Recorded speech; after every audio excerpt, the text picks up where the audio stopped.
So now understand, there is no significance to the trillions of lives on this planet. There's no significance to our lives in the belief of Jesus Christ, in the belief of God. That is no significance to us, belief or faith. So belief and faith does not determine, whether we're going to live or die. Plain and simple. You can believe in a book. You can believe in words. You can believe in whatever God that you want. Those beliefs, those religions, those faiths does not directly, affect our lives here. It has no real significance to us being alive on this planet. Now, the sun does. The existence of the sun does. The sun, in fact, as we know, is the reason why we can exist, the reason why life begins on this planet, the reason how life is created on this planet. We have to understand the true significance of the sun and the role that it plays on this planet and throughout, our solar system. It is very amazing when you begin to understand it. So we can go and look at it, on a plant life level. We understand photosynthesis. We understand how plants absorb the energy from the sun, and how, the chlorophyll in its leaves converts that energy into food for the plant, basically sugar. So you have basically chlorophyll A and chlorophyll B. They absorb photons and basically transfer that energy to the photosynthetic reaction center at basically a wavelength of 500 to 600 nanometers. So we know that it's basically on the color spectrum of green. So that's how we get, green plants. We can get into a whole thing with Osiris and the sun and all that, but we're going to do that in this video. But we understand that, without photosynthesis, without this process, we won't have healthy plants. We won't have food. We won't have vegetation or what have you. So this process is significant, and it deals with the sun. So when you have this process, you have the chlorophyll molecules, they become excited and they basically eject electrons. I talked about this in the human energy video on YouTube. So, when you have an ejection of electrons, you have the surface is going to become, or the chlorophyll will basically become positively charged. So in order for it to now absorb photons again, it has to basically go back to normal. So it's going to need electrons to do that. So this is why you water plants, because that's where it's going to get its electrons from. So when you water plants, you basically have the H and the O separate. The hydrogen and the oxygen atoms separate. Now you have the oxygen atoms, when they come together, two oxygen atoms come together, they're going to basically give us, a oxygen molecule, and the plant will basically hold that and release it when it wants to. This is how we get our oxygen or what have you. But again, this process, it's the sun, it's life itself. We know that if this does not happen, we're not going to get our plants, our vegetables, our animals will not eat. They won't have, the food. So, it's a chain reaction of events beginning with the sun. So when the plants get its sun, we get our vegetables. The animals get its food, we get our food, so on and so forth. This is a powerful, thing that happens in nature, and it's normal, and it's significant to the life of everything on this planet. And we need it. You don't need a book. You don't need a belief or faith. This is not going to get you what you need to have existence on this planet.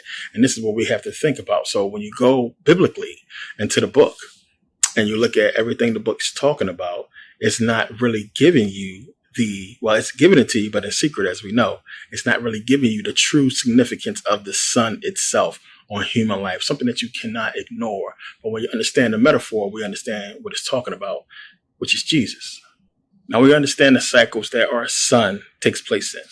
I mean, everything takes care of itself. We call it nature. It's intelligence to the whole thing when you understand. So even when we look at the watering of plants, we understand with the sun, you have the rain cycle with the sun making it so hot. You have water vapor, and the vapor creates condensation, which creates rain clouds eventually, and we get rain, which that rain will, of course, give the plants the electrons that they lose from the chlorophyll or what have you, having their explosion of electrons. They get their electrons back, and then you have the process, so on and so forth, of the plants having a sustained life because of water, us having a sustained life because of water, animals, or what have you, and it's a cycle that works. It's just an intelligence to the whole thing that you really have to understand. And it's amazing because it's all because of the sun. This is something that is important to understand when you begin to look at the reason why the ancients really revere the sun and why we see so much so-called sun worship in the ancient world, because this was huge. The crazy thing is they understood this. They understood all of this, even on a molecular level. How, of course, we do not know. But it's amazing that they knew it and that they wrote about it and, talked about it, and they understood the process and many other processes that the sun takes place in. So now we also understand about us as humans. We absorb the sun. We create vitamin D because of the sun. Vitamin D is needed for calcium. It helps develop strong bones. So the more exposure you have to the sun, the more vitamin D is created. This is why you see a lot of people with suntan, because if you let the sun be absorbed through your back, you get more creation of vitamin D because of that. Now, when you guys go and study this, you'll see them talk about how fair-skinned people, they absorb or create vitamin D faster than dark-skinned people. And that's for them to basically put out there that we don't want, fair-skinned people or, white people absorbing the sun as long as black people can, because they will, of course, get skin cancer and melanoma. We won't have that problem. We can get burned, but we can't get no skin cancers and the stuff they be getting because of the sun. So now, people, here's the big question you have to ask yourself. We look at the process and we understand, one, you have the sun that's given life to the plants. Because the plants have this life because of the sun, animals are able to basically eat, survive, live, or what have you.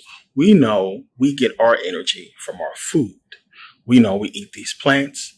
We have the same process to where we get energy from this food. If we don't eat, we will die. We will literally starve to death. If we don't drink, we will die. We will literally basically die of dehydration. This is something you got to look at. What's keeping us alive? The sun, right? So now, question is, if we are infinite beings, if we have a soul, an immortal soul with infinite energy, why is it that we cannot simply sustain ourselves with our own energy? Think about that. We need the sun. If we don't eat and absorb that sun's energy, we can't sustain this human form and we'll die. But we have this infinite energy that we know exists inside of us that we call a soul, that has unlimited energy that we should be able to tap into and heal ourselves with our own energy.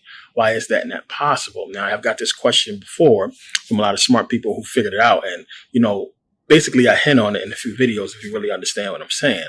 But what you got to understand, and to answer the questions, you have to understand that it's because we have to rely on the sun because of our symbiotic relationship to the material.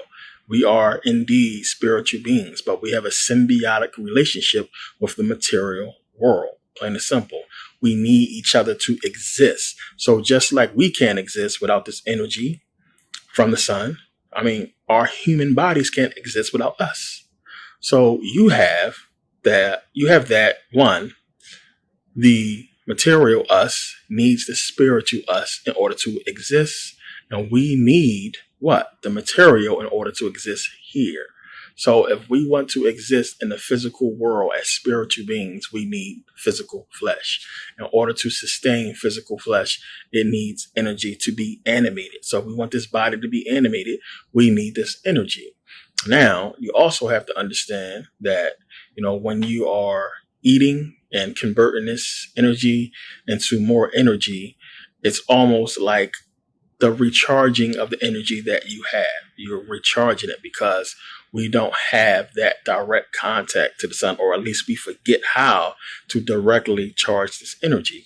So we have almost like a, portable battery, basically within us, to where we can charge it for a certain amount of time and basically have energy, that we need. So if you have the right energy within you, then you can go ahead and use that energy to go ahead and keep you energized. So this goes to a lot of stuff, especially food.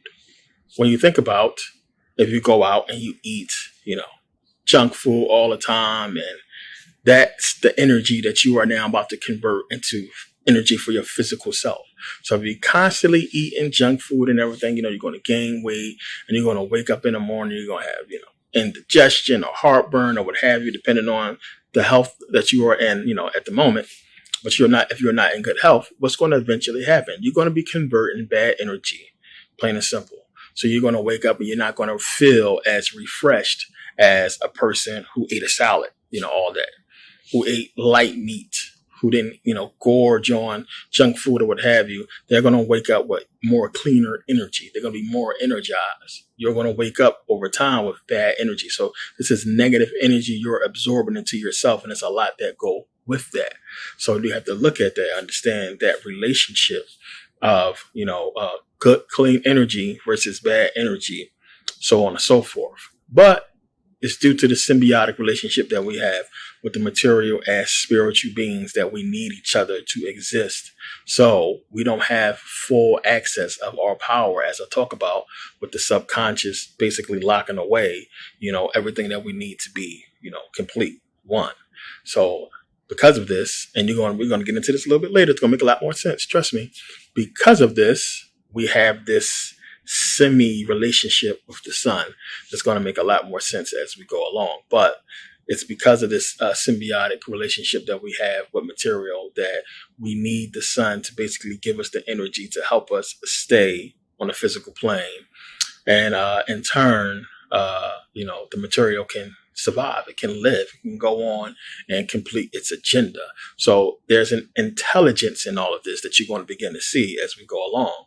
And it's amazing. So really, it's all part of the dualistic nature that makes up us. And it's one of the reasons why I say that material cannot be evil, because you have to understand the sun is God, plain and simple. It's God. If the sun is God, then it's capable of both good and evil, which we get from the sun, the creation of the material and the spiritual. It's dualistic in a sense, biblically. If you want to look at Satan as the material, as we talk about, God is the spiritual, as we talk about. But you have to understand, they can't both be evil. They can't both be good. There's a dualistic nature. So material is a must. We must master material. That's one of the purposes of us being here, to master material, to understand it, to not succumb to it, to not be ruled by it, but to master it, plain and simple, to basically have complete control over the material, which would be you. If you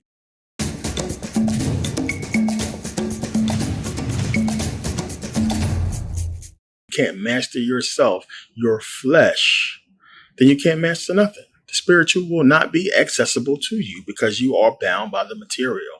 So there is a yin yang, of course, a balance, as I talk about, that must be had. And people are not really talking about this because they don't really understand. But the significance of it goes back to the sun. And we got to understand how it plays a role in every facet of what we do and so many things. Plain and simple. It's the reason why the sun is revered. The sun is basically worshipped and deified, of course, because it exists in so many different facets of our day-to-day, of our life, of our existence, and it's going to be responsible for whether or not we transform, whether we basically open the third eye, become one, and have balance. The sun is a huge part in all of that when you really understand. So the sun is basically the God over us, over the physical. Plain and simple. We have this God that reigns over the physical world, over us being in this materialistic realm. It is not the God of all. That would be consciousness itself. Consciousness will be the God of all. Plain and simple, because you have to look at the sun as us. The sun has a dualistic nature. The sun is material and energy, of course, like us. You have the sun being 75% hydrogen and 25% helium, and you have a small composition of various metals that makes up basically the mass of the sun. Small when you compare it, but compared to the earth, it's huge. So you have all these metals, material. You have the energy of the sun, the spiritual, what have you. So we are basically, we can put God in the material, which is why they anthropomorphize, or how they deify him and make him beings like Ra, what have you, because they looked at him as just like us, having a composition of energy and material.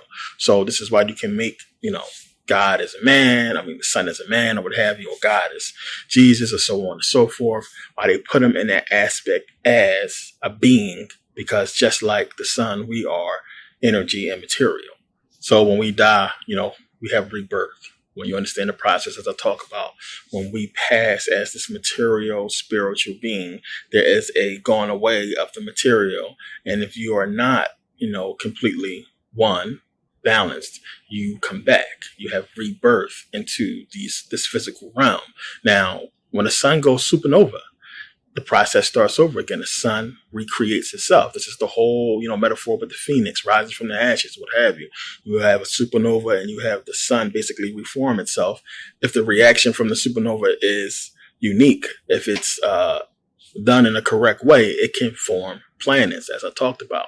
So this is something that, you have processes. And don't get me wrong, when you look at a supernova, when you look at suns itself, not all suns go through that process. There's so many things that have to take place with the sun. You can have a sun basically use all its nuclear fuel and to basically become a collapsed star, what have you. And you have dwarf stars and you have suns that basically, burn out, you might as well say. And, you have suns that expand into giant stars, as they call them, gas giants, or red giants, and they become huge and they compress and they compact and come back out, and eventually, they explode.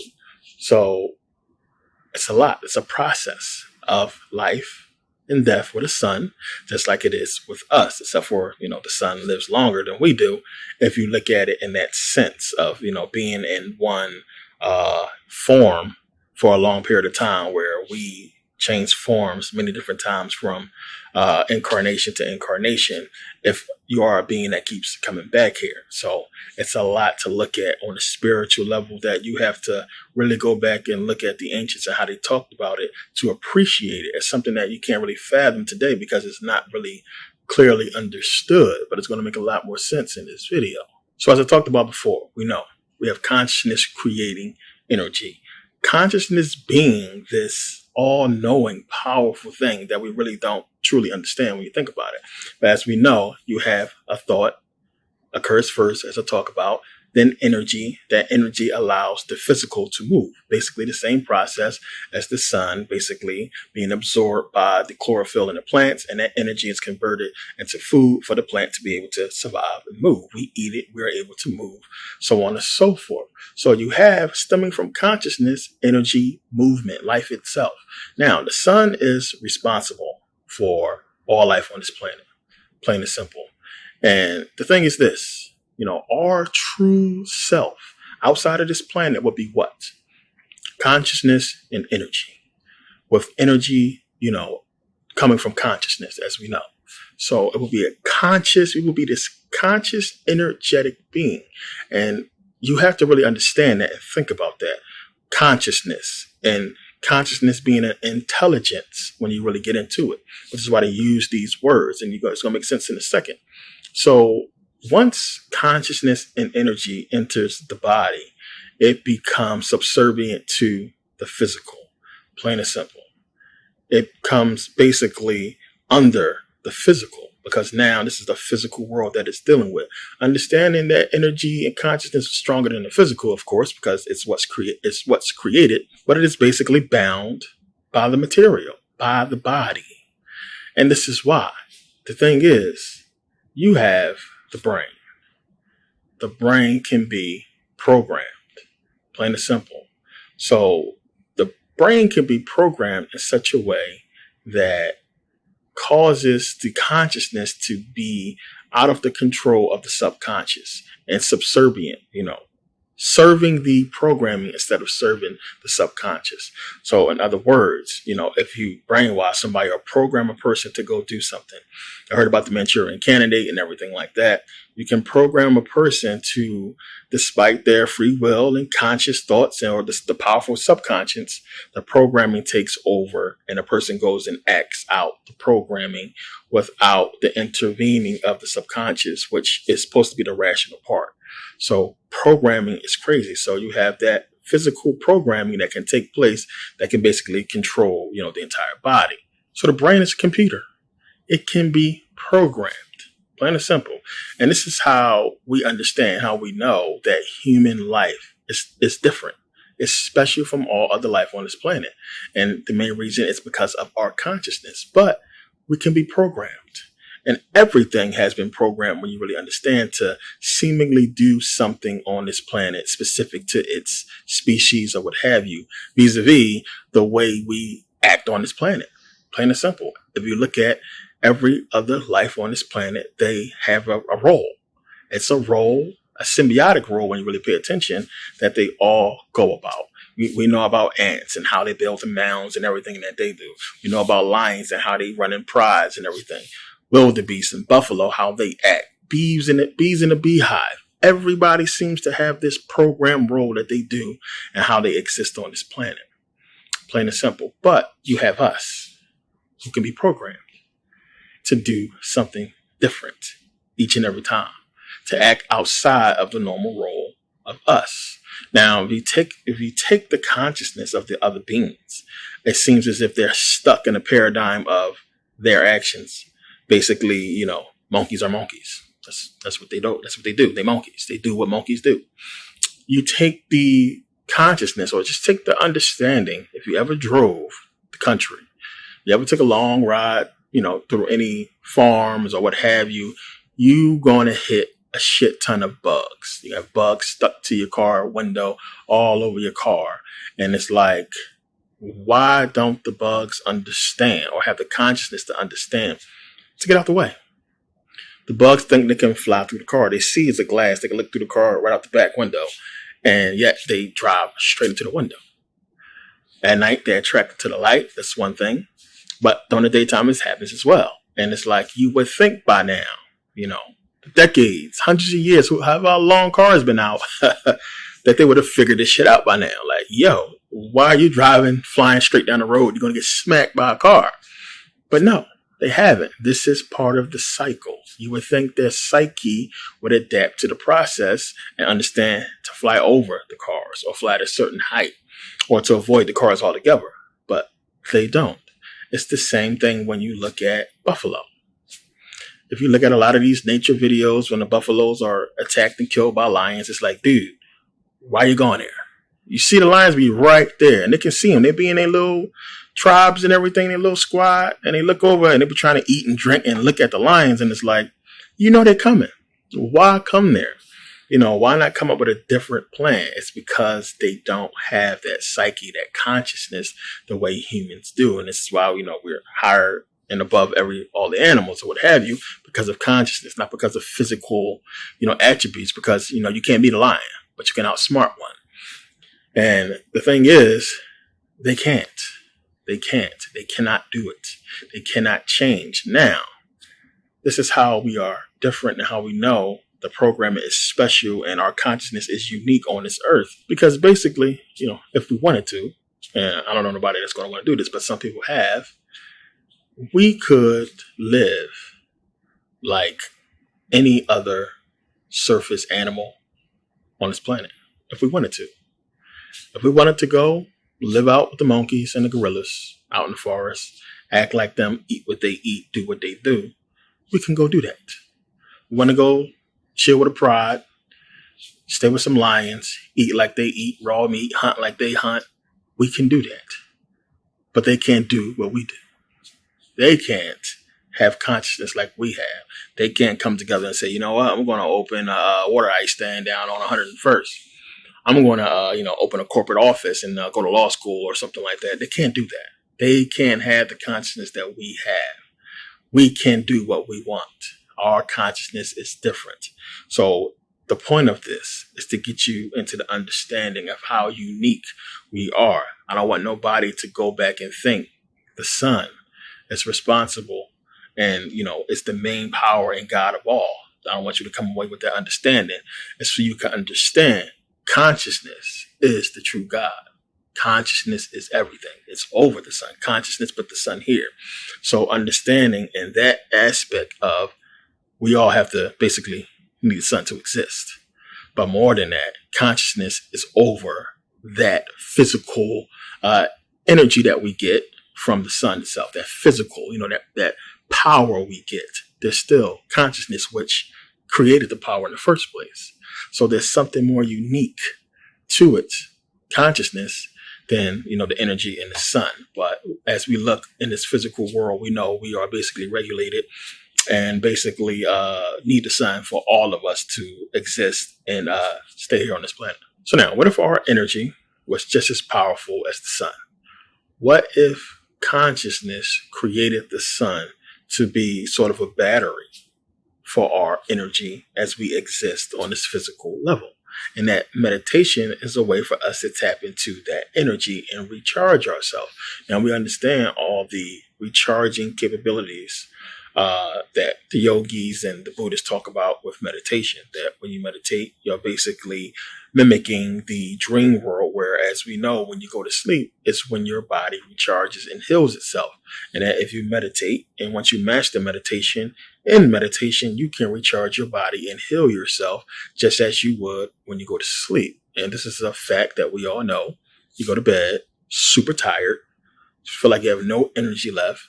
You wake up fully energized. You don't plug yourself into a wall, as I talk about. This is a process that takes place normally. You have this energy that basically, rejuvenates you and makes you ready to go. So you have to look at that process and think about it. As we know, we're getting this energy from the sun, and that we also have this energy within us. So this is the thing. And a lot of people are not going to be able to grasp it until I really break it down and explain, as I'm about to. You have heart energy. I talked about this before. I don't think people understand how deep this goes and the connection that it has.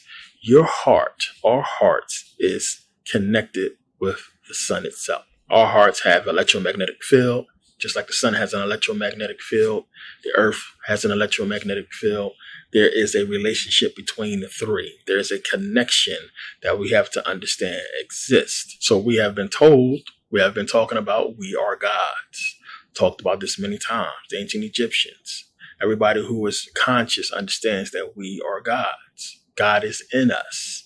Talked about how when you spell sun backwards, it's in us. A sun in us. So if we are God and the sun is God, then we have to have a sun as well. And we do have a sun within us.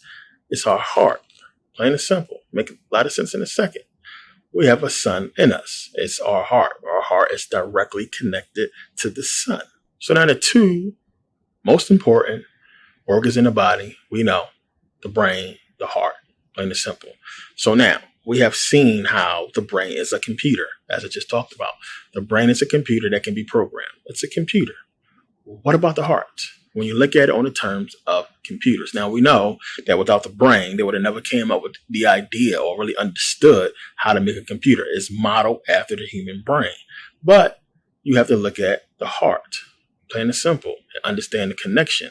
So you have to understand, one, that if it wasn't for the heart, and the connection that it has with the sun, they would have never came up with the idea of Wi-Fi and Bluetooth. Because it's basically how our connections sort of work with the sun. Our hearts, of course, have a wireless connection with the sun. Now, if you've seen the videos on energy and frequency, this is going to make a lot more sense to you. You're going to understand, because we're going to get into the number 9 a lot. You're going to understand about how much it plays a significant role in everything, as we talked about in those videos. So now it says here, the human heart rate of 4,320 beats, that gives you 9 when you add them up. 3 and 2 is 5 plus 4 is 9. Beats per hour cannot fully be explained by the sinking sun because sound waves don't propagate through the vacuum of space. However, a paper recently published in the Journal of Science describes a new technique for determining when sunspots will form a day or two before they appear on the sun's surface. Stantis Alandis, doctoral student at Stanford's physics department and lead author of the paper, said, when sunspots bubble up from inside the sun, they disrupt sound waves that are produced by shifting plasma, a form of superheated gas at the sun's surface. Sunspots are associated with solar flare explosions of charged particles called coronal mass ejections. We heard about this before. The sun's solar flare cycles run from high to low over an 11-year period. We got the numbers we talk about, 9 and 11. If we speed up this cycle to 11 cycles per second, we find that one of the harmonics of 11 is 4-3-2. The musical connection between the sunspot cycle and the rhythm of the heart indicates that while the sun's song may not be acoustically influencing the solar system, it does translate to a rhythm of coronal mass ejection that affects Earth and other planets. For example, researchers have noticed a correlation between sunspot activity and planetary alignments of Saturn and Jupiter. Solar maximum, the peak of the sunspot cycle, is correlated with the conjunction of Saturn and Jupiter, and the solar minimums, which are the low points of the sunspot cycle, when the planets are in opposition. The question is whether the orbits of the two planets are keeping time to the song of the sun, or do their orbits affect the cycles of the sun and its interior harmonies, as some researchers suggest. It's going to make sense in a second. If the sun is the conductor of the solar system orchestra, we would expect Earth to also be in tune with the sun's song. Scientists, particularly those who study earthquakes, once thought that the Earth's long period acoustic waves or free oscillations occurred as the result of large earthquakes. However, it is now known that the Earth freely oscillates even in seismically inactive periods. The Earth's background free oscillations are known as Earth's hum. The source of the free oscillations of Earth has been a long-standing mystery. Researchers have speculated that the Earth's hum is a result of ocean waves colliding with the seafloor. Russian researchers discovered that global seismic activity, which undergoes a modulation period of 54 minutes, 5 and 4, 9, may in fact be induced by the Earth's free oscillations. A frequency modulation of every 54 minutes is once every 3,240 seconds, that'll give you 9, or 308.66 cycles per second, that'll give you 9 as well, and is harmonically related to 432 cycles per second. The harmonic connection of 432 cycles per second from the sun's song suggests that the Earth's hum is most likely coming from atmospheric disturbances caused by the sun. Satellite observations have revealed a rhythmic expansion and contraction of Earth's atmosphere on a 9-day cycle. NASA and University of Colorado Boulder scientists said this 9-day sun-induced breathing cycles of Earth's atmosphere corresponds to changes in the sun's magnetic fields as it completes rotations once every 27 days. 2 and 7 give you 9. 27 is harmonically related to 432. Sunspots, when directing plasma away from the sun as solar flares and towards Earth, heat up the upper atmosphere, causing the outer atmosphere to expand and contract. These findings emphasize how solar activity impacts Earth rhythmically. The beat of once per every 9 days is harmonically in sync with 432 and the heart. Your heart, people. Remember, we started this whole thing off talking about the human heart rate of 432, 4,320 beats per hour. When we look at the harmonic chart above, figure 1, we find that the sixth harmonic is 864, which give you 9, which, 6 to 4 is 10, 8, 18, 1 and 8, 9.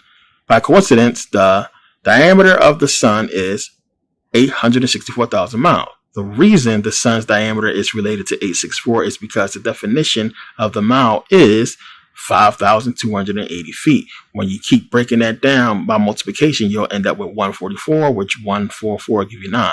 The number 528, when treated as a musical note, contains the harmonic of 7,920, which 9 and 2 will give you 11 plus 7, 18. 1 and 8 gives you 9, which happens to be the diameter of Earth. The other numbers we have examined, 954, which 5 and 4 give you 9, 72, which that'll give you 9 as well, and 144 also share the harmonic of 7,920, the frequency of the 528, which when you start multiplying 5 and 8, 52 times 8, until you get to 144 again, you'll get 9. And terahertz, or trillions of cycles per second, is related to the color green. As we just got finished talking about, green is the result of the sun's photosynthesis in plants, which helps explain why alchemical symbols for transformation and personal growth often contains the color green. The song of the sun appears to be connected to the music of the spheres after all. What was once believed to be a silly idea from a distant and naive civilization is turning out to be the fundamental vibration of the universe. Quantum physics, and it's cool they said this, quantum physics is catching up with the knowledge of our ancestors, with their suggestion that all matter is in some way connected to a greater field of interconnected consciousness. I like to think of it as heart consciousness keeping time to the cosmic song. So now trust me, this is not something new that they just figured out. The ancients already understood this. This is something that was already known. One, when you understand everything we just said, and then you go back and look at the fact that one, the pyramids was already in sync with the sun. It was in sync with our hearts as well. Talked about this in a previous video. Forget which DVD that was. But we talked about with Tesla. Remember, Tesla went to Egypt, and he was one of the ones who helped put this whole thing together, which was the whole, design for his model he wanted to build to give us wireless electricity. He understood that the Egyptians figured it out already. He noted that.